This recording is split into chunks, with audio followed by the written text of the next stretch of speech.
Hi అండి. శ్రావణ మాసం అయితే మొదలైపోయింది కదా! మొదటి శుక్రవారం పూజ చేసుకున్నారా మీరు? నేనైతే ఇలా సింపుల్‌గా చేసుకున్నాను. పూజ అనేది ఎవరినో చూసి ఏదో చేశామని కాదండి. మనం మనస్ఫూర్తిగా మనకున్న దానిలో తృప్తిగా చేసుకున్నామా లేదా అనేది ముఖ్యము. నా నా దృష్టిలో అయితే.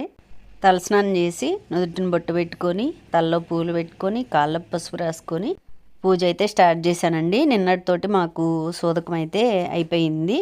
ఈరోజు శుక్రవారం అయినా సరే పటాలన్నీ క్లీన్ చేసుకొని అమ్మవారిని, అయ్యవారిని కూడా చక్కగా క్లీన్ చేసుకొని ఇలా అలంకరించుకున్నాను అనమాట. మన చెట్టు మల్లెపూలే అమ్మవారికి సరిపడా వచ్చినాయి అనమాట నిన్న.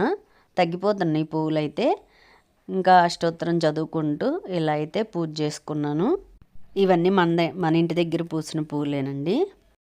శ్రావణ మాసం అనంగానే ఏటేటియో పూజా సామాగ్రి అని చెప్పి వీడియోలు తీసి పెడుతున్నారండి.